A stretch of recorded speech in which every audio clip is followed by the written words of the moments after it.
പരിശുദ്ധമായ ഖുർആനിലെ സൂറത്തു നഹ്ൽ 90-ാമത്തെ ആയത്താണ് നമ്മൾ ചർച്ച ചെയ്തുകൊണ്ടിരിക്കുന്നത്. അതിൽപ്പെട്ട അല്ലാഹു സുബ്ഹാനഹു വ തആല ഒരു വിശ്വാസികളായ ആളുകളോട് കൽപ്പിക്കുന്ന 3 കാര്യങ്ങളിൽ ഒന്നാമത്തെ കാര്യമായ അദലിനെ കുറിച്ച് കഴിഞ്ഞയാഴ്ച നമ്മൾ ചർച്ച ചെയ്തു. അടുത്തതായി നമ്മൾ ചർച്ച ചെയ്യാൻ പോകുന്ന കാര്യം ഇഹ്സാൻ. ഇന്നല്ലാഹ യഅ്മുറു ബിൽ അദ്ലി വൽ ഇഹ്സാൻ. ഇഹ്സാൻ എന്ന് പറയുന്ന വലിയ ഒരു വിഷയത്തെക്കുറിച്ചാണ്. പരിശുദ്ധമായ ഖുർആനിൽ ഒരുപാട് വിശദീകരണങ്ങൾ ഉൾക്കൊള്ളുന്ന ഒരു പദമാണ് ഇഹ്സാൻ എന്ന് പറഞ്ഞാൽ. വ്യത്യസ്തമായ രൂപത്തിലൂടെ പരിശുദ്ധമായ ഖുർആനിൽ തന്നെ ഈ ഒരു പദം നമുക്ക് കാണാൻ പറ്റും. ഇഹ്സാൻ, നേർക്കുനേരെ അവകാശത്തിന് വേണ്ടിയുള്ള പോരാട്ടം നടക്കുന്ന ഒരു സ്ഥലത്താണെങ്കിൽ ഇഹ്സാൻ എന്ന് പറഞ്ഞാൽ ഒരു പടി താഴോട്ട് ഇറങ്ങിച്ചെന്ന് വിട്ടുവീഴ്ച ചെയ്തു കൊടുക്കുക എന്ന വലിയ ഒരർത്ഥത്തിലാണ്. ഇഹ്സാൻ എന്ന് പറഞ്ഞാൽ അതിൻ്റെ ഒരു അർത്ഥമാണത്, വിട്ടുവീഴ്ച ചെയ്തു കൊടുക്കുക. മഹാന്മാരാകുന്ന മഹാന്മാർ മുഴുവനും സ്വീകരിച്ച ഒരു നിലപാടാണ്. തർക്കങ്ങൾ സംഭവിക്കുമ്പോൾ സ്വാഭാവികമായിട്ടും നമ്മിൽ ദേഷ്യമുണ്ടാകും. ആ ദേഷ്യത്തിനെല്ലാം ഒതുക്കിപ്പിടിച്ച് വിട്ടുവീഴ്ച ചെയ്തു കൊടുത്ത് പോവുകയാണെങ്കിൽ പോകട്ടെ എന്ന രീതിയിലുള്ള ഒരു വിട്ടുവീഴ്ചയെയാണ് പരിശുദ്ധമായ ഖുർആൻ സൂചിപ്പിക്കുന്നത്. ദേഷ്യം കടന്നു വരുന്ന സമയത്ത് നമ്മൾ അവിടെ പൊട്ടിത്തെറിച്ചു കഴിഞ്ഞാൽ പിന്നെ ആ സമയത്ത് വിട്ടുവീഴ്ച ഉണ്ടാവില്ല. അപ്പോൾ ദേഷ്യത്തെയെല്ലാം പിടിച്ചു വെച്ച് വിട്ടുവീഴ്ച ചെയ്തു കൊടുക്കുക എന്ന വലിയ ഒരു ഉദ്ദേശമാണ് പരിശുദ്ധമായ ഖുർആൻ സൂചിപ്പിക്കുന്നത്. അള്ളാഹുവിൻ്റെ റസൂൽ സല്ലല്ലാഹു അലൈഹി വസല്ലമ തങ്ങൾ പറഞ്ഞു, ഇന്ന ശദീദു ലൈസ ശദീദു ബിസ്സുറഅ ഇന്നമ ശദീദുല്ലദീ യംലികു നഫ്സഹു ഇൻദൽ ഗളബ്. ശക്തൻ എന്ന് പറഞ്ഞ നല്ല ആരോഗ്യമുള്ളയാളോ അല്ലെങ്കിൽ എക്സസൈസ് ചെയ്തിട്ട് ശരീരമൊക്കെ പുഷ്ടിപ്പെടുത്തിയിട്ട് നല്ല മസിൽ പവറുള്ള ആളോ അതൊന്നുമല്ല ശക്തൻ എന്ന് പറഞ്ഞാൽ. മറിച്ച് ഇന്ന ശദീദുല്ലദീ യംലികു നഫ്സഹു ഇൻദൽ ഗളബ്, ദേഷ്യം വരുന്ന സമയത്ത് അവൻ്റെ ശരീരത്തിനെ പിടിച്ചു നിർത്താൻ ആർക്കാണോ കഴിയുന്നത് അവനാണ് ശക്തൻ എന്ന് പറയുന്നത്. അതുകൊണ്ട് ആ ശക്തി ഉണ്ടാക്കിയെടുക്കാനാണ് പരിശുദ്ധമായ ഖുർആൻ ഇഹ്സാൻ എന്ന വാക്കിലൂടെ, വിട്ടുവീഴ്ച എന്ന് പറയുന്ന അർത്ഥത്തിലൂടെ നമുക്ക് പരിചയപ്പെടുത്തി തരുന്നത്. അള്ളാഹുവിൻ്റെ റസൂൽ സല്ലല്ലാഹു അലൈഹി വസല്ലമ തങ്ങൾ മഹാന്മാരാകുന്ന സ്വഹാബാക്കളോടൊപ്പം ഇങ്ങനെ ഒരുമിച്ച് ഇരുന്ന് ചർച്ചകൾ ചെയ്തുകൊണ്ടിരിക്കുന്ന ഒരു സദസ്സിലേക്ക് ഒരു അറാബിയായ ഒരു മനുഷ്യൻ കടന്നു വന്നിട്ട് അള്ളാഹുവിൻ്റെ റസൂൽ സല്ലല്ലാഹു അലൈഹി വസല്ലമ തങ്ങളെ പച്ച തെറി വിളിച്ചിട്ട് വലിയ രീതിയിൽ ചീത്ത പറയാൻ. അത് കേട്ടുകൊണ്ടിരിക്കുന്ന സ്വഹാബികൾക്ക് അപ്പം തന്നെ രക്തം തിളയ്ക്കും. ആ രൂപത്തിലുള്ള വർത്താനാണ് ആ അറാബി എന്ന് പറയുന്നത്. മഹാനായ ഉമറുൽ ഫാറൂഖ് റളിയല്ലാഹു അൻഹു എടുത്ത വഴിക്ക് ചാടി എഴുന്നേറ്റിട്ട് വാളങ്ങട് ഊരിയിട്ട് വെട്ടാൻ വേണ്ടി ഒഴുങ്ങിയ സമയത്ത് മഹാനായ നബി സല്ലല്ലാഹു അലൈഹി വസല്ലമ തങ്ങൾ പറഞ്ഞു, യാ ഉമർ ഇന്നൽ ഹലീമ കാദ അൻ യകൂന നബിയ. സഹനം പാലിക്കുന്നയാള്, ഒരൽപ്പം ക്ഷമ കാണിക്കുന്നയാള് നബിയുടെ പദവിയിലേക്ക് ഉയർന്നയാളാണ്. അതുകൊണ്ട് സഹനം പാലിക്കണം, അവിടെ ഇരിക്കണം എന്ന് പറഞ്ഞു. ഉമറുല്ലാഹിന് ഒരു കുറ്റമല്ലാതെ, കാരണം അദ്ദേഹത്തിൻ്റെ വർത്തമാനം കേട്ട ആരായാലും ഒന്ന് രക്തമൊക്കെ തിളയ്ക്കും. ആ രൂപത്തിലുള്ള വർത്തമാനമാണ് അദ്ദേഹം പറഞ്ഞത്. അള്ളാഹുവിൻ്റെ റസൂൽ സല്ലല്ലാഹു അലൈഹി വസല്ലമ തങ്ങളെ റസൂലുള്ള അടുക്കലേക്ക് വിളിച്ചിരുത്തി. എന്നിട്ട് ഒരു തണുത്ത സ്വരത്തിൽ അള്ളാഹുവിൻ്റെ റസൂൽ ചോദിക്കുകയാണ്, ഇത്രയും ആളുകൾ, ഇവരെല്ലാവരും എന്നെ സ്നേഹിക്കുന്ന ആളുകളാണ്. ഈ സ്നേഹിക്കുന്ന ആളുകളുടെ മുമ്പിൽ വെച്ച് നിങ്ങൾ എന്നെ ചീത്ത പറഞ്ഞല്ലോ. ഞാൻ എന്തെങ്കിലും നിങ്ങളെ പറഞ്ഞിട്ടാണോ നിങ്ങളിങ്ങനെ ചീത്ത പറയാനുള്ള കാരണം? ഞാൻ നിങ്ങളുടെ കുടുംബത്തെ വല്ലതും ചീത്ത പറഞ്ഞോ? ഞാൻ നിങ്ങളെ വല്ലതും പറഞ്ഞോ? എന്തിൻ്റെ കാരണത്താലാണ് നിങ്ങൾ ഇത്രയും രോഷാകുലനായി സംസാരിച്ചത് എന്ന് ചോദിച്ചു. ആ സമയത്ത് ആ മനുഷ്യൻ പറഞ്ഞു അള്ളാഹുവിൻ്റെ റസൂലിനോട്, ഈ മുമ്പിലിരിക്കുന്ന ആളുകളെല്ലാം നിന്റെ വാക്ചാതുര്യം കൊണ്ട് കീഴ്പ്പെടുത്തിയതുപോലെ എന്നെയും നിങ്ങൾ കീഴ്പ്പെടുത്താൻ പോവുകയാണോ എന്ന ഒരു വർത്തമാനം അങ്ങ് ചോദിച്ചു. ഇയാൾ കരുതിയത് ഈ ഫ്രണ്ടിലിരിക്കുന്ന സ്വഹാബികൾ മുഴുവനും റസൂലുള്ളാഹി സ്വല്ലല്ലാഹു അലൈഹി വസല്ലമ തങ്ങളുടെ വാക്ചാതുര്യത്തിൽ വീണ് മയങ്ങിപ്പോയവരാണ് എന്നാണ്. ശരിക്കും അങ്ങനെയല്ല. പരിശുദ്ധമായ ഇസ്ലാം അത് യഥാർത്ഥമായ ദീനാണെന്ന് സത്യമായ മതമാണെന്ന് മനസ്സിലാക്കിയിട്ട് കടന്നു വന്ന സ്വഹാബികളാണ് ആ ഫ്രണ്ടിലിരിക്കുന്നത്. പക്ഷെ ഇയാൾ കരുതിയത് ഇതൊക്കെ വാക്ചാതുര്യം കൊണ്ട് കീഴ്പ്പെടുത്തിയ ആൾക്കാരാണ് എന്നാണ്. ആ മനുഷ്യനിങ്ങനെ പറയാൻ, ഇവന്മാരെ എല്ലാം കീഴ്പ്പെടുത്തിയതുപോലെ എന്നെയും കീഴ്പ്പെടുത്താനാണോ അങ്ങ് ശ്രമിക്കുന്നത് എന്ന് ചോദിച്ചപ്പോൾ അള്ളാഹുവിൻ്റെ റസൂൽ സല്ലല്ലാഹു അലൈഹി വസല്ലമ തങ്ങൾ ആ മനുഷ്യനോട് ചോദിച്ചത്, എന്താണ് നിങ്ങളുടെ പ്രശ്നം, ഒന്ന് കേൾക്കട്ടെ. സ്വഹാബികൾ ഇങ്ങനെ അത്ഭുതത്തോടുകൂടെ നോക്കിയിരിക്കുകയാണ്. സ്വഹാബികൾ കരുതുന്നത് ഇത്രയും രോഷാകുലനായിട്ട് സംസാരിച്ചയാൾ എത്ര പെട്ടെന്നാണ് ഒന്ന് തണുത്തുപോയത്, അയാളുടെ സംസാരത്തിൻ്റെ ശൈലിയൊക്കെ ഒന്ന് മാറിയല്ലോ, എത്ര പെട്ടെന്നാണ് അദ്ദേഹം തണുത്തുപോയത് എന്നാണ്. അങ്ങനെ നബി സല്ലല്ലാഹു അലൈഹി വസല്ലമ തങ്ങൾ ആ മനുഷ്യനോട് ചോദിക്കുകയാണ്, എന്താണ് നിങ്ങളുടെ പ്രശ്നം, ഒന്ന് കേൾക്കട്ടെ. അള്ളാഹുവിൻ്റെ റസൂൽ സല്ലല്ലാഹു അലൈഹി വസല്ലമ തങ്ങളുടെ മുമ്പിലേക്ക് ഒരു ഉടുമ്പിനെ ഇട്ടിട്ട് ആ മനുഷ്യൻ പറയാൻ, ലാ ഉഅ്മിനു ബിക ഹത്താ യുഅ്മിനു ബിക ഹാദൽ ലബ്ബ്, ഈ ഉടുമ്പ് അങ്ങയെ വിശ്വസിക്കാതെ ഞാൻ ഒരിക്കൽ പോലും നിങ്ങളെ വിശ്വസിക്കില്ല എന്ന് പറഞ്ഞു. ഞാൻ വിശ്വസിക്കണോ? എന്നാൽ പിന്നെ ഈ ഉടുമ്പ് വിശ്വസിക്കണം. ഉടുമ്പ് വിശ്വസിക്കാതെ ഞാൻ ഒരിക്കലും അങ്ങയെ വിശ്വസിക്കില്ല. അത് കേട്ടപ്പോൾ നബി സല്ലല്ലാഹു അലൈഹി വസല്ലമ തങ്ങളൊന്ന് പുഞ്ചിരിച്ചു. ഇതാണോ അത്ര വലിയ വിഷയം? ഇതിപ്പോൾ വലിയ ഈസിയായ ഒരു കാര്യമല്ലേ? മനുഷ്യന്മാർക്ക് വിശ്വസിക്കാൻ വേണ്ടി ആയത്തും ഹദീസും ഓതിക്കൊടുക്കുന്ന പോലെ എത്ര വലിയ കഷ്ടപ്പാടൊന്നുമില്ല ഉടുമ്പിനോട് വിശ്വസിക്കുന്നുണ്ടോ എന്ന് ചോദിക്കാൻ. അള്ളാഹുവിൻ്റെ റസൂൽ സല്ലല്ലാഹു അലൈഹി വസല്ലമ തങ്ങൾ ആ ഉടുമ്പിനോട് ചോദിച്ചു, മൻ തഅബുദ് യാ ലബ്ബ്, ഓ ഉടുമ്പേ, നീ ആരിലാണ് വിശ്വസിക്കുന്നത്? നിന്റെ ഇലാഹാരാണ്? ആ ഉടുമ്പ് നല്ല അറബി ഭാഷയിൽ സംസാരിക്കാൻ. എന്താണ് ആ ഉടുമ്പ് പറയുന്നത്? അല്ലദീ ഫിസ് സമാഇ അർശുഹു വഫിൽ അർളി സുൽത്താനു, അള്ളാഹുവിൻ്റെ അർശ്, ആ അർശ് ഏത് ആകാശത്തിലാണോ ആ ആകാശത്തിൻ്റെ അധിപനായ റബ്ബിലാണ് ഞാൻ വിശ്വസിക്കുന്നത്. മാത്രമല്ല വഫിൽ അർളി സുൽത്താനുഹു, ഈ ഭൂമിയുടെ മുഴുവൻ അധികാരം ആരുടെ കയ്യിലാണോ ആ ഏക ഇലാഹായ റബ്ബിലാണ് ഞാൻ വിശ്വസിക്കുന്നത് എന്ന് ആ ഉടുമ്പ് നല്ല അറബി ഭാഷയിൽ മറുപടി പറയാൻ. അള്ളാഹുവിൻ്റെ റസൂൽ സല്ലല്ലാഹു അലൈഹി വസല്ലമ തങ്ങൾ പിന്നെയും ചോദിക്കുകയാണ്, ഫമൻ അന യാ ലബ്ബ്, ഓ ഉടുമ്പേ, ഞാൻ ആരാണ്, ഞാൻ ആരാണ് എന്ന ചോദ്യം ചോദിച്ചപ്പോൾ ആ ഉടുമ്പ് പറയുകയാണ്, റസൂലു റബ്ബിൽ ആലമീൻ ഖാതിമുൻ നബിയീൻ, അങ്ങ് ഈ ലോകത്തിൻ്റെ രക്ഷിതാവായ അല്ലാഹു സുബ്ഹാനഹു വ തആലയുടെ റസൂലാണ്. മാത്രമല്ല അമ്പിയാക്കളുടെ മുഴുവനും നബിമാരുടെ മുഴുവനും അവസാന പ്രവാചകനാണ് എന്ന് ആ ഉടുമ്പ് അള്ളാഹുവിൻ്റെ റസൂൽ സല്ലല്ലാഹു അലൈഹി വസല്ലമ തങ്ങളോട് മറുപടി പറയുകയാണ്. ആ സമയത്ത് ആ മനുഷ്യൻ പറയുകയാണ്, ലാ അത്ബിഉ അസറൻ ബഅദ ഐൻ, ഇനി ഞാൻ ഒരിക്കൽ പോലും മറ്റൊരാളുടെ വാക്ക് കേൾക്കാനില്ല, ഞാൻ അങ്ങയെ പിന്തുടരുകയാണ്. മാത്രമല്ല വല്ലാഹി ലഖദ് ജിഅതുക, ഞാൻ നിങ്ങളുടെ അടുത്തേക്ക് വന്നിരിക്കുകയാണ് നിങ്ങളുടെ ഇസ്ലാം മതം സ്വീകരിച്ചുകൊണ്ട്. വമാ അലാ ളഹരിൽ അർളി അബ്ഗള ഇലയ്യ മിൻക, അങ്ങയേക്കാൾ ഈ ലോകത്ത് വെറുപ്പുള്ള ഒരാളും എൻ്റെ കയ്യിൽ ഉണ്ടായിരുന്നില്ല. എൻ്റെ ഈ മനസ്സിൽ അങ്ങയേക്കാൾ വെറുപ്പുള്ള ഒരാളും ഈ ലോകത്ത് ഉണ്ടായിരുന്നില്ല. വഇന്നകൽ യൗമ അഹബ്ബു ഇലയ്യ മിൻ വാലിദി വമിൻ ഐനി വമിന്നീ, ഞാൻ എൻ്റെ മാതാപിതാക്കളെക്കാൾ, ഞാൻ എൻ്റെ സന്താനങ്ങളെക്കാൾ, എൻ്റെ നഫ്സിനേക്കാൾ, എൻ്റെ സമ്പത്തിനേക്കാൾ, എല്ലാത്തിനേക്കാളും അങ്ങയെ ഞാൻ ഇഷ്ടം വെക്കുകയാണ് നബിയേ. അഷ്ഹദു അൻ ലാ ഇലാഹ ഇല്ലല്ലാഹു വ അന്നക റസൂലുള്ളാഹ്,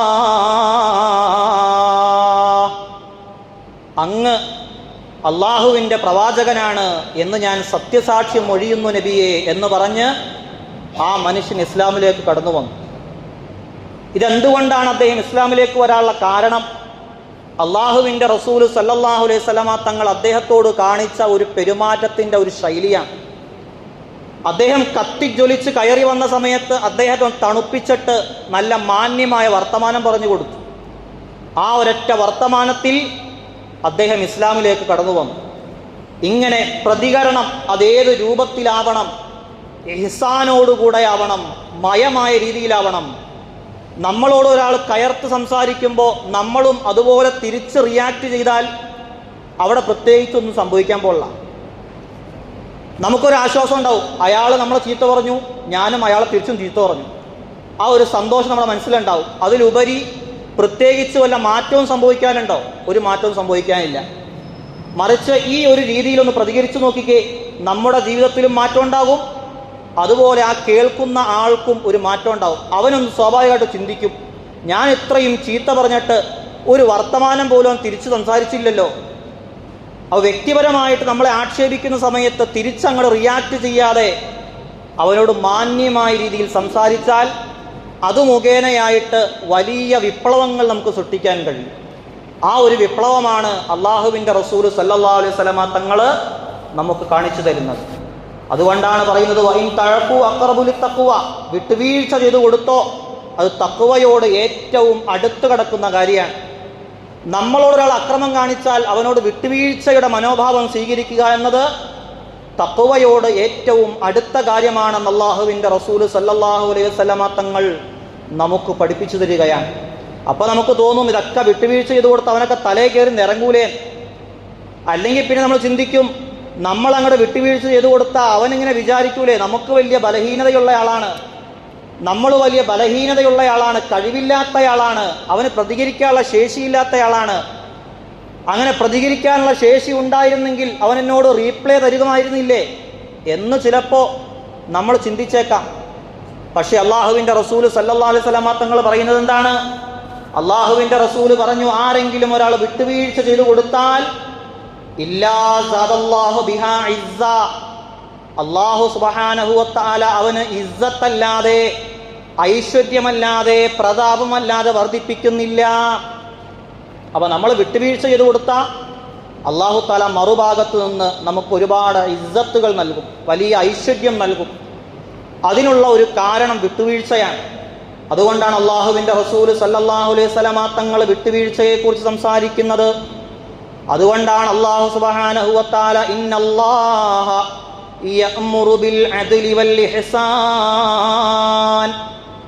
ഇഹ്സാൻ കൊണ്ട് അല്ലാഹു സുബ്ഹാനഹു വ തആല വിശ്വാസികളായ ആളുകളോട് കൽപ്പിക്കുന്നത് വിട്ടുവീഴ്ചയുടെ മനോഭാവം സ്വീകരിക്കണമെന്ന് പറയുന്നത്. മാത്രമല്ല ഇഹ്സാനിൻ്റെ മറ്റൊരു അർത്ഥം നമ്മൾ പരിശോധിക്കുകയാണെങ്കിൽ എല്ലാ സൃഷ്ടിജാലങ്ങൾക്കും സേവനം ചെയ്യുക, ഗുണം ചെയ്യുക എന്നതും, എല്ലാ സൃഷ്ടികളോടും, അള്ളാഹുവിൻ്റെ എല്ലാ മഖ്ലൂക്കുകളോടും, എല്ലാ സൃഷ്ടികളോടും ഗുണം ചെയ്യുക എന്നതും ഇഹ്സാൻ എന്ന് പറയുന്ന ആ പദത്തിൻ്റെ അർത്ഥമാണ്.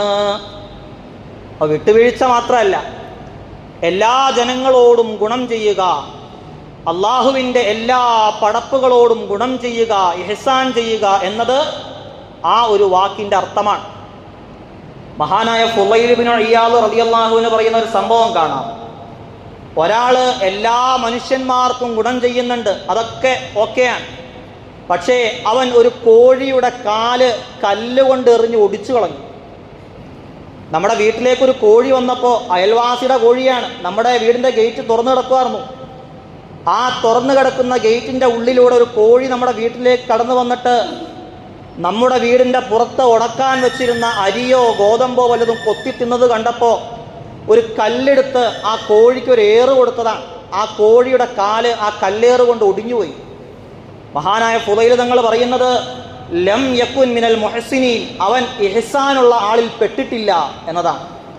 അപ്പോൾ അള്ളാഹുവിൻ്റെ എല്ലാ പടപ്പുകളോടും ഗുണം ചെയ്യണം, മനുഷ്യന്മാരോട് മാത്രമല്ല, മറിച്ച് അല്ലാഹു തആല പടച്ച എല്ലാ മൃഗങ്ങളോടും, എല്ലാ മരങ്ങളോടും, അങ്ങനെ ഏതെല്ലാം മഖ്ലൂക്കുകൾ ഈ ലോകത്തുണ്ടോ അവയോടെല്ലാം നമ്മൾ ഗുണം ചെയ്യണമെന്ന വലിയ ഒരു ഉപദേശമാണ് അല്ലാഹു സുബ്ഹാനഹു വ തആല ആ ഇഹ്സാനിലൂടെ നമുക്ക് നൽകുന്നത്. വ്യക്തികളിൽ ആർക്കൊക്കെ നമ്മൾ ഗുണം ചെയ്യണം, അത് പരിശുദ്ധമായ ഖുർആൻ നമുക്ക് വ്യക്തമായി പഠിപ്പിച്ചു തന്ന കാര്യമാണ്. പരിശുദ്ധമായ ഖുർആൻ പറയുന്നുണ്ട്, നമ്മളിൽ വ്യക്തികളിൽ ആർക്കൊക്കെയാണ് നമ്മൾ ഗുണം ചെയ്യേണ്ടത്. അതിൽപ്പെട്ട വലിയൊരു കാര്യം പറഞ്ഞത് വബിൽ വാലിദൈനി ഇഹ്സാന, മാതാപിതാക്കൾക്ക് നീ ഗുണം ചെയ്യണം എന്ന വലിയ ഒരു ഉപദേശം. വ്യക്തികളിൽ, മനുഷ്യന്മാരിൽ നമ്മൾ ആർക്കൊക്കെയാണ് ഗുണം ചെയ്യേണ്ടത്? ഒന്നാമതായിട്ട് അല്ലാഹു സുബ്ഹാനഹു വ തആല പറഞ്ഞത് നിന്റെ മാതാപിതാക്കൾക്ക് ഗുണം ചെയ്യണം, ആ മാതാപിതാക്കളോട് ഇഹ്സാൻ ചെയ്യണം എന്ന വലിയ ഒരു ഉപദേശമാണ്. മാതാപിതാക്കൾക്ക് എങ്ങനെയാണ് ഇഹ്സാൻ ചെയ്യേണ്ടത്? മരണപ്പെട്ടു പോയ ആളുകളാണെങ്കിൽ, ജീവിച്ചിരിക്കുന്നവരാണെങ്കിൽ തന്നെ അവർക്ക് വേണ്ടി എപ്പോഴും ദുആ ചെയ്തുകൊണ്ടിരിക്കണം. എല്ലാ നിസ്കാരങ്ങൾക്ക് ശേഷവും റബ്ബിർഹംഹുമാ കമാ റബ്ബയാനി സ്വഗീറ എന്ന് നമ്മൾ ദുആ ചെയ്യാറുണ്ട്. അതുപോലെ മാതാപിതാക്കൾക്ക് വേണ്ടി എപ്പോഴും ഇങ്ങനെ ദുആ ചെയ്തുകൊണ്ടിരിക്കുക എന്നത് തന്നെ ആ മാതാപിതാക്കളോട് കാണിക്കുന്ന ഒരു ഇഹ്സാനാണ്, ഒരു ഗുണമാണ്. ഈ ഒരു ആയത്തിൻ്റെ തഫ്സീറിൽ മഹാനായ ഖുർത്തുബി ഇമാം പറയുന്ന ഒരു വലിയൊരു സംഭവം കാണാം. റബ്ബിർഹംഹുമാ കമാ റബ്ബയാനി സ്വഗീറ എന്ന് പറയുന്ന ഈ ആയത്തിൻ്റെ വിശദീകരണത്തിൽ മഹാനായ ഖുർത്തുബി ഇമാം പറയുന്ന ഒരു സംഭവം, ഒരു മനുഷ്യൻ അള്ളാഹുവിൻ്റെ റസൂലിൻ്റെ അടുക്കലേക്ക് വരികയാണ്. അള്ളാഹുവിൻ്റെ റസൂലേ, എൻ്റെ പിതാവ് എൻ്റെ സമ്പത്ത് തട്ടിയെടുക്കുകയാണ് നബിയെ, എൻ്റെ പിതാവ് എൻ്റെ സമ്പത്ത് ഇങ്ങനെ അപഹരിക്കുകയാണ്, തട്ടിയെടുക്കുകയാണ് നബിയെ എന്ന് പറഞ്ഞിട്ട് ഒരു മനുഷ്യൻ അള്ളാഹുവിൻ്റെ റസൂൽ സല്ലല്ലാഹു അലൈഹി വസല്ലമ തങ്ങളുടെ അടുക്കലേക്ക് കടന്നു വരികയാണ്. ആ കടന്നു വന്ന മനുഷ്യനോട് അള്ളാഹുവിൻ്റെ റസൂൽ പറഞ്ഞു, നിൻ്റെ പിതാവിനെ കൊണ്ടുവരൂ, നിൻ്റെ പിതാവിനെ ഞങ്ങൾ വിളിച്ചു കൊണ്ടുവരൂ എന്ന് പറഞ്ഞ സമയത്ത് ആ സമയത്ത് തന്നെ ജിബ്രീൽ അലൈഹിസ്സലാം കടന്നു വന്നിട്ട് പറയുകയാണ്, അള്ളാഹുവിൻ്റെ റസൂലേ, ആ മനുഷ്യൻ കടന്നു വരുമ്പോൾ അയാളുടെ മനസ്സിലൊരു പദ്യമുണ്ട്, ഒരു കവിതയുണ്ട്, അതൊന്ന് പാടാൻ പറയണമെന്ന് അല്ലാഹു തആല അങ്ങയോട് കൽപ്പിച്ചിട്ടുണ്ട് എന്ന് മഹാനായ ജിബ്രീൽ അലൈഹിസ്സലാം കടന്നു വന്നിട്ട് അള്ളാഹുവിൻ്റെ റസൂലിനോട് പറയാൻ, അയാളുടെ മനസ്സിലെന്തോ ഒരു കവിതയുണ്ട്, ആ കവിത ഒന്ന് പാടാൻ പറയണം എന്ന് അല്ലാഹു തആല കൽപ്പിച്ചിട്ടുണ്ട് എന്ന് പറഞ്ഞു. ആ മനുഷ്യൻ കടന്നു വന്നപ്പോൾ അള്ളാഹുവിൻ്റെ റസൂൽ സല്ലല്ലാഹു അലൈഹി വസല്ലം തങ്ങൾ ചോദിച്ചു, അല്ല, നിങ്ങളുടെ മകൻ നിങ്ങളെക്കുറിച്ച് ഇങ്ങനെ കംപ്ലൈൻറ്റ് പറയുന്നുണ്ടല്ലോ, എന്താണ് കാര്യമെന്ന് ചോദിച്ചു. ആ സമയത്ത് ആ മനുഷ്യൻ പറഞ്ഞു, അള്ളാഹുവിൻ്റെ റസൂലേ, ഞാൻ ഇങ്ങനെ കഴിവില്ലാത്തയാളാണ്, ഞാൻ ശക്തിയില്ലാത്തയാളാണ്, ആരോഗ്യം ക്ഷയിച്ചു പോയ ആളാണ്, ഇത്രയും പ്രായമായി ഇനി എനിക്ക് കഷ്ടപ്പെടാൻ കഴിയില്ല, ഇവൻ എൻ്റെ മൂത്ത മകനാണ്, ഇവൻ്റെ താഴെയും എനിക്ക് മക്കളുണ്ട്, അപ്പോൾ ഇവൻ മൂത്ത മകനായതുകൊണ്ട് തന്നെ ഇവൻ കഷ്ടപ്പാടുകളെല്ലാം മുഴുവൻ സഹിച്ചധ്വാനിച്ച് പൈസയുണ്ടാക്കി, ഇവൻ്റെ കയ്യിൽ ഇപ്പോൾ സമ്പത്തുണ്ട്, എൻ്റെ കയ്യിലാണെങ്കിലോ ആരോഗ്യപരമായി ക്ഷയിച്ചു നിൽക്കുന്ന ഒരു സാഹചര്യവുമാണ്, കയ്യിൽ പൈസയുമില്ലാത്തൊരവസ്ഥയാണ്. ഈ സമയം വന്നപ്പോൾ ഇവൻ്റെ കയ്യിൽ നിന്ന് സമ്പത്തെടുത്തിട്ട് ഇവൻ്റെ അനിയന്മാരാകുന്ന താഴെ തട്ടിലുള്ള കുട്ടികൾക്ക് ഞാൻ വല്ലതും മേടിച്ചു കൊടുക്കും, ഇവൻ്റെ കാരക്കയിൽ നിന്ന് വല്ലതും എടുത്തുകൊണ്ട് ഞാൻ ആ കുട്ടികൾക്ക് കൊടുക്കും. ഇവൻ ഐശ്വര്യവാനായ ആളാണ്, സമ്പത്തുള്ള ആളാണ്, ഞാൻ ആ ചെയ്യുന്നത് തെറ്റാണോ നബിയെ? ഇവൻ്റെ സമ്പത്തിൽ നിന്ന് ഞാൻ കൊടുക്കുന്നത് വേറെ ആർക്കുമല്ല, ഇവൻ്റെ സഹോദരങ്ങൾക്ക് തന്നെയാണ്, എൻ്റെ ഇളയ മക്കൾക്ക് തന്നെയാണ് ഞാൻ കൊടുക്കുന്നത്, അത് തെറ്റാണോ നബിയെ എന്ന് അള്ളാഹുവിൻ്റെ റസൂലിനോട് ആ മനുഷ്യൻ ചോദിക്കാൻ. ആ സമയത്ത് അള്ളാഹുവിൻ്റെ റസൂൽ ആ കുട്ടിയോട് ചോദിച്ചു, അതെങ്ങനെയാണ് ആ തെറ്റാകുന്നത്? നിന്റെ വാപ്പ ചെയ്യുന്നത് ശരിയായ കാര്യമല്ലേ? നിന്റെ അനിയന്മാർക്കല്ലേ ആ വാപ്പ എടുത്തു കൊടുക്കുന്നത്, വേറെ ആർക്കൊന്നും അല്ലല്ലോ എന്ന് ആ വാപ്പയുടെ ഭാഗത്ത് നിന്നുകൊണ്ട് അള്ളാഹുവിൻ്റെ റസൂൽ സല്ലല്ലാഹു അലൈഹി വസല്ലം തങ്ങൾ ചോദിക്കാൻ. എന്നിട്ട് അള്ളാഹുവിൻ്റെ റസൂൽ ചോദിച്ചു, നിങ്ങളുടെ മനസ്സിൽ എന്തോ ഒരു കവിതയുണ്ടല്ലോ, ഒന്ന് പാടാമോ, എൻ്റെ അടുത്ത് ഒന്ന് പാടാമോ എന്ന് ചോദിച്ചു. അള്ളാഹുവിൻ്റെ റസൂലിനോട് ആ മനുഷ്യൻ പറയാൻ, വല്ലാഹി യാ റസൂലല്ലാഹ് മാ സാലല്ലാഹു അസ്സ വജല്ല യസീദുനാ ബിക യഖീനാ. അള്ളാഹുവിൻ്റെ റസൂലേ, അങ്ങയോടുള്ള ആ മഹബത്ത്, അങ്ങയോടുള്ള വിശ്വാസം എനിക്ക് ഇപ്പോൾ ഇരട്ടിപ്പിച്ചു തരട്ടെ എന്ന് ഞാൻ അള്ളാഹുവിനോട് ദുആ ചെയ്യാൻ. കാരണം എന്താണ്? ഞാൻ ഈ പദ്യം എൻ്റെ മനസ്സിൽ മാത്രം സൂക്ഷിച്ച കാര്യമാണ്, എൻ്റെ 2 ചെവികൾ പോലും അത് കേട്ടിട്ടില്ല, ഞാൻ മനസ്സിലിങ്ങനെ കൊണ്ടുവന്ന് നടക്കുന്ന കാര്യമാണ്. അത് അങ്ങ് മനസ്സിലാക്കിയല്ലോ, അത് അങ്ങ് കണ്ടെത്തിയല്ലോ, അങ്ങയോടുള്ള വിശ്വാസം എനിക്ക് ഇരട്ടിപ്പിച്ചിരിക്കുകയാണ് എന്ന് അള്ളാഹുവിൻ്റെ റസൂൽ സല്ലല്ലാഹു അലൈഹി വസല്ലമ തങ്ങളോട് ആ മനുഷ്യൻ പറയുമ്പോൾ അള്ളാഹുവിൻ്റെ റസൂൽ പറയുകയാണ്, ആ പാട്ടൊന്ന് പാടാമോ, ഞാനൊന്ന് കേൾക്കട്ടെ. ആ മനുഷ്യൻ പറയുകയാണ്, ഗദൗതുക മൗലൂദൻ വമുൻതൂക യാഫിയാ തഇല്ലു ബിമാ അജ്നി അലൈക വതൻഹലു. നീ കുട്ടിയായിരുന്നപ്പോ, നീ ഏറ്റവും ചെറിയ പ്രായമായിരുന്നപ്പോ ഈ പിതാവാകുന്ന ഞാൻ കഠിനാധ്വാനങ്ങളെല്ലാം ചെയ്ത് കഷ്ടപ്പെട്ട് ഉള്ള വെയിലും മഴയുമെല്ലാം സഹിച്ച് അധ്വാനിച്ച് കഷ്ടപ്പെട്ടുണ്ടാക്കിയ ഭക്ഷണവും മറ്റും നൽകിക്കൊണ്ടാണ് നിന്നെ ഞാൻ ഇത്രയും പോറ്റി വളർത്തിയത്. ഇദാ ലൈലതൻ ലാഖത്ക ബിസ്സഖമി ലമ്മ ബീത് ലിസഖമീക ഇല്ലാ സാഹിറൻ അതമൽമലൂ. നിനക്ക് രോഗം ബാധിച്ചപ്പോ, നീ രോഗിയായി മാറിയപ്പോ ആ രാത്രിയിൽ ഞാൻ ഉറങ്ങിയിട്ടില്ല. എന്തേ ഞാൻ ആ രാത്രിയിൽ ഉറങ്ങാത്തത്? നിനക്ക് വേണ്ടി ഞാൻ ആ രാത്രിയിൽ ഉറക്കമൊഴിച്ചിട്ടുണ്ടല്ലോ മോനെ. കഅന്നീ അനൽ മത്റൂഖു ദൂനക ബില്ലദീ തുരിഖത ബിഹി ദൂനി ഫഅയ്നി തഹ്മുലു. വാസ്തവത്തിൽ എനിക്കായിരുന്നില്ല ആ രോഗം, നിനക്കാണ് ആ രോഗം ബാധിച്ചത്. നിനക്ക് രോഗം ബാധിച്ച സമയത്ത് ഞാൻ എനിക്ക് രോഗം ബാധിച്ച പോലെ ഉറക്കമൊഴിച്ചുകൊണ്ട് ആ രാത്രിയിൽ നിനക്ക് വേണ്ടി ഞാൻ കാവലിരുന്നു. പക്ഷേ തഫാഫുറദാ നഫ്സി അലൈക വ ഇന്നഹാ ലതഅലമു അന്നൽ മൗത വഖ്തുൻ മുഅജ്ജലൂ. ഞാൻ എന്തേ അങ്ങനെ ഉറക്കമൊഴിക്കാൻ കാരണം? നിനക്ക് വല്ല അപായവും സംഭവിച്ചു പോകുമോ, നിനക്ക് വല്ല മരണവും സംഭവിച്ചു പോകുമോ എന്ന പേടി കൊണ്ടാണ് ഞാൻ ആ രാത്രിയിൽ മുഴുവനും ഉറക്കമൊഴിച്ച് കഷ്ടപ്പാടുകൾ മുഴുവനും സഹിച്ച് നിനക്ക് വേണ്ടി ഞാൻ കാവലിരുന്നത്. അങ്ങനെ നിനക്ക് വേണ്ടി ഞാൻ കാവലിരിക്കുമ്പോ, നിന്റെ മുഖത്തേക്ക് ഞാൻ ഇങ്ങനെ നോക്കുമ്പോ, പിന്നീട് പ്രായമായി കഴിയുന്ന സമയത്ത് ഞാനിങ്ങനെ എഴുന്നേൽക്കാൻ കഴിയാതെ പ്രയാസങ്ങൾ മുഴുവൻ സഹിച്ചുകൊണ്ട് നിൽക്കുന്ന സമയത്ത് എന്നെ താങ്ങി നിർത്തിയിട്ട് എനിക്ക് നടക്കാനൊരു സഹായം ചെയ്യുന്ന ഒരു കുട്ടിയായി നീ മാറുമെന്ന പ്രതീക്ഷയിലാണ് ഞാൻ അങ്ങനെ ഉറക്കമൊഴിച്ചത്. എനിക്ക് രോഗം വരുമ്പോൾ, ഞാൻ രോഗിയായി കിടക്കുന്ന സമയത്ത് എന്നെ പിടിച്ച് എൻ്റെ അടുത്തേക്ക് വന്നിട്ട് വാപ്പാ എന്താ വേണ്ടത് എന്ന് ചോദിക്കുന്ന ഒരവസ്ഥയിലേക്ക് എൻ്റെ മകൻ കടന്നു വരുമെന്ന പ്രതീക്ഷയിലാണ് ഞാൻ അത്രയും നാൾ നിനക്ക് വേണ്ടി ഞാൻ എല്ലാം സഹിച്ചത്. കഷ്ടപ്പാടുകൾ മുഴുവനും സഹിച്ചത്, പ്രയാസങ്ങളെല്ലാം സഹിച്ചത്, എല്ലാ പ്രശ്നങ്ങൾക്കും ഞാൻ നിനക്ക് പരിഹാരം ചെയ്തു തന്നത്.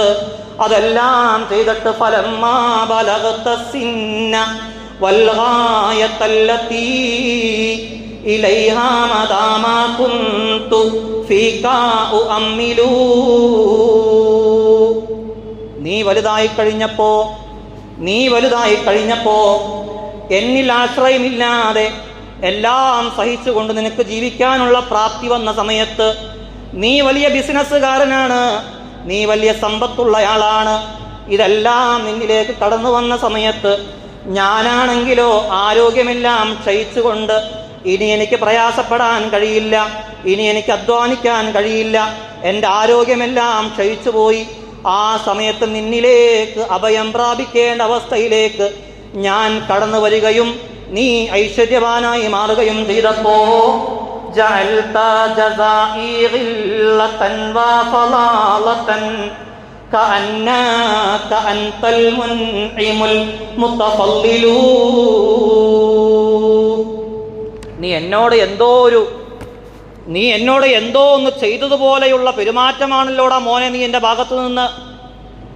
വാപ്പാനോട് എന്തോ ഒക്കെ ചെയ്തു പോയ ഒരു പ്രതീതിയാണല്ലോടാ നിന്റെ സംസാരത്തിൽ നിന്ന്. ഒരു തർക്കുത്തരവും ഒരു ദൃഢതയുമുള്ള സംസാരമാണല്ലോടാ നിന്റെ ഭാഗത്തു നിന്ന് എന്ന് ആ വാപ്പ വലിയ സങ്കടത്തോടെ കണ്ണീരൊലിപ്പിച്ചുകൊണ്ട് അള്ളാഹുവിൻ്റെ റസൂലിന്റെ മുമ്പിൽ ഇങ്ങനെ പറയുകയാണ്. അതുകൊണ്ട് തന്നെ ഫഔലൈതനി ഹഖൻ ജവാരി വലം തകുൻ അലയ്യ ബിമാലിൻ ദൂന മാലിക തബ്ഖുലൂ. നിന്റെ സമ്പത്ത് ചെലവഴിക്കുന്ന എല്ലാ അവസരങ്ങളിലും എന്നോട് നീ പിശുക്ക് കാണിച്ചു.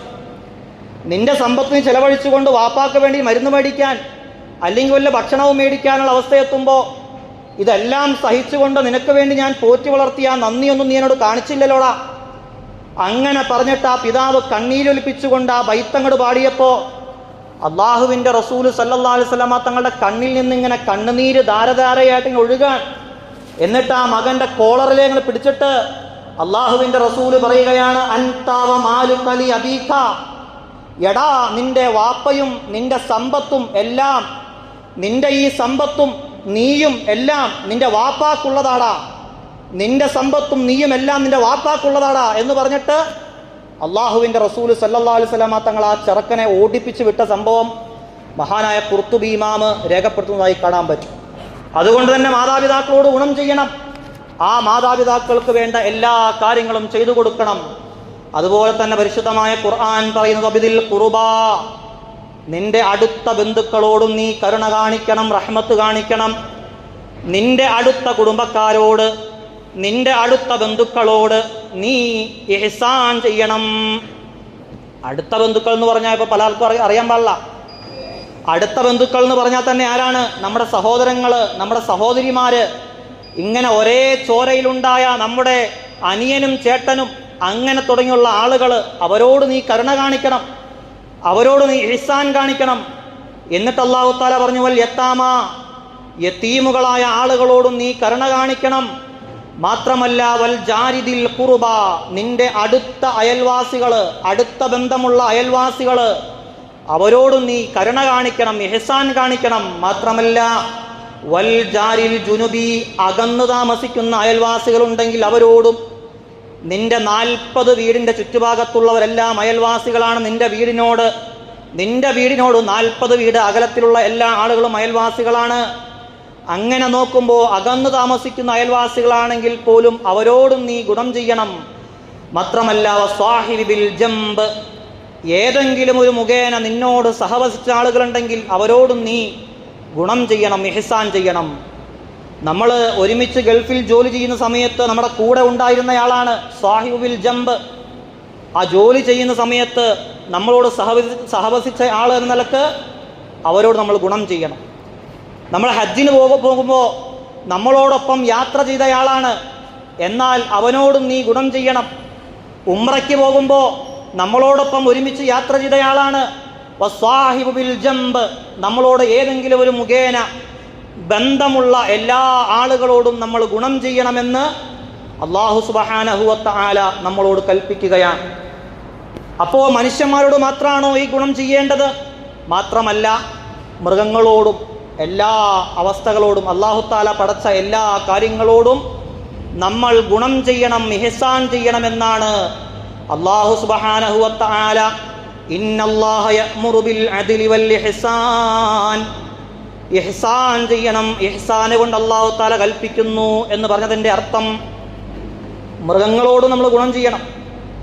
അള്ളാഹുവിൻ്റെ റസൂൽ സല്ലല്ലാഹു അലൈഹി വസല്ലം തങ്ങൾ പറഞ്ഞില്ലേ, ഒരു സ്ത്രീ രാത്രി മുഴുവൻ ഇങ്ങനെ നിന്ന് നിസ്കരിക്കുന്നുണ്ട്, പകല് മുഴുവൻ അവൾ നോമ്പ് നോൽക്കുന്നുണ്ട്. അവൾ ഒരു പൂച്ചയെ കെട്ടിയിട്ടിട്ട് ആ പൂച്ചയ്ക്ക് ഭക്ഷണം കൊടുത്തില്ല. ആ ഒരൊറ്റ കാരണം കൊണ്ട് അവൾക്ക് വലിയ ഇബാദത്തുള്ളയാളാണെങ്കിൽ പോലും അല്ലാഹു തആല നരകത്തിൽ പ്രവേശിപ്പിച്ചു. ഒരു പൂച്ചയോട് കരുണ കാണിച്ചില്ല എന്ന ഒരൊറ്റ കാരണം കൊണ്ട്. മാത്രമല്ല മറ്റൊരു മനുഷ്യൻ, അവൻ ദാഹിച്ച് വെള്ളം കുടിക്കാൻ വേണ്ടി പരവശനായി നിന്ന് ഒരു കിണറിലേക്ക് ഇറങ്ങി വെള്ളം കുടിച്ച് കയറി വന്നപ്പോൾ ഒരു നായ ദാഹത്താൽ മണ്ണ് നക്കി തിന്നുന്നത് കണ്ടിട്ട് അവൻ പിന്നെയും ആ കിണറിലേക്ക് ഇറങ്ങിയിട്ട് അവൻ്റെ ഷൂവിൽ വെള്ളം നിറച്ചിട്ട് ആ നായയ്ക്ക് കൊണ്ടുവന്ന് കുടിപ്പിച്ചു. അതിൻ്റെ ഒരൊറ്റ കാരണം കൊണ്ട് അവൻ അവിശ്വാസിയായിരുന്നിട്ട് പോലും അല്ലാഹു തആല ഈമാൻ കൊടുത്ത് അവനെ മുസ്ലിമാക്കി സ്വർഗത്തിലേക്ക് പ്രവേശിപ്പിച്ചു. വല്ല നന്മയുണ്ടായിട്ടാണോ?